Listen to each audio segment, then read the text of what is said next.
দীর্ঘ ৭ মাস অপেক্ষা করার পরে আজকে বাবার বাড়ি রংপুরে চলে আসলাম। আর বাড়িতে আসতে না আসতেই শুরু হয়ে গেছে বৃষ্টি। সেই দেখে তো আমার আর মন কোনোভাবেই মানছে না, এই জন্য বৃষ্টির পানিতে আমি নেমে পড়লাম। আপনারা দেখেন আমি বাসায় এসে কি কি করলাম, কি কি গাছগুলা দেখলাম সেটা আপনাদের সাথে শেয়ার করব। যদি ভিডিওটা ভালো লাগে অবশ্যই ভালোবাসা দিয়ে পাশে থাকবেন। এই তো দেখেন আমরা গাড়িতে মা ছেলে মেয়ে উঠে গেছি, আমরা এখন রংপুরে চলে যাচ্ছি। আর এখন যে জায়গাটায় দাঁড়িয়ে আছি এটা হচ্ছে ফুড ভিলেজ। এখানে বিরতি দিয়েছে, এখানে খাওয়া দাওয়া শেষ করলাম, তারপর বাচ্চারা কেনাকাটা করলো। আর এই যে হানিফ গাড়িটা, এটাতে আমরা আসছি। তো হ্যালো এভরিওয়ান, আসসালামু আলাইকুম। কেমন আছেন সবাই? আশা করছি ভালো। প্রতিদিনের মতো একটা ডেইলি ব্লগ নিয়ে হাজির হয়ে গেলাম আপনাদের সাথে। আমি আজকে ঢাকা সাভার থেকে না, বর্তমান রংপুর থেকে। মেয়েরা নাকি আসলে বাবাদের রহমতের, তাই এই জন্য দেখেন বাবার বাড়িতে পা না দিতেই রহমতের বৃষ্টি শুরু হয়ে গেল।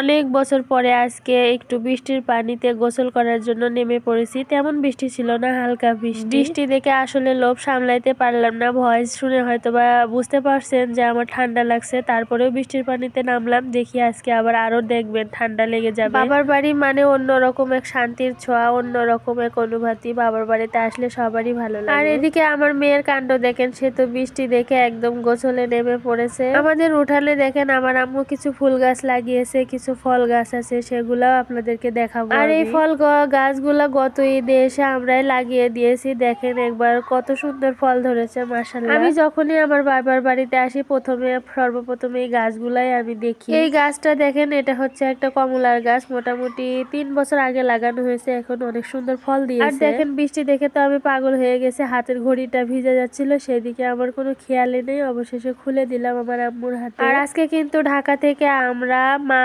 ছেলে মেয়ে আমরা 3 জন আসছি। আপনাদের ভাইয়া সাভারেই রয়ে গেছে, হয়তোবা 2-3 তারিখের মধ্যে আবার চলে আসবে। এখানে দেখেন কি সুন্দর বিস্কিট ফুল, আমি কিছু উঠিয়ে নিয়ে মাথায় দিলাম। ফুল দেখলেই তো আমার মাথায় দিতে ইচ্ছা করে। আমরা কিন্তু ঈদের অনেক আগেই চলে এসেছি, কারণ ঈদের মধ্যে অনেক জ্যাম থাকে রাস্তায়, বাচ্চাদের নিয়ে তো জ্যামের মধ্যে আসা যায় না, এই জন্য আমরা আগে চলে আসছি। আপনাদের ভাইয়া কয়েকদিন পরে চলে আসবে। আর আমার এই পরা সুন্দর 2 পিসটা আপনাদের কেমন লাগছে একটু অবশ্যই কমেন্ট করে জানাবেন। এখানে 3 থেকে 4 বছর আগে একটা পেয়ারা গাছ লাগিয়ে দিয়েছিলাম, আমি সেটাই দেখতেছি। পেয়ারাগুলো শেষ, একটা ছিল। যাই হোক, এই ছিল আজকের ভিডিওটা যদি ভালো লাগে অবশ্যই একটু আপনারা অনেক ভালোবাসা দিবেন। বৃষ্টিতে একটু ভিজলাম, ভালোই লাগলো। আপনাদের কেমন লাগলো তাও জানাবেন। সবাই ভালো থাকবেন, সুস্থ থাকবেন, নিজেদের প্রতি খেয়াল রাখবেন, আর মন প্রাণ ভরে আমাদের জন্য দোয়া করবেন।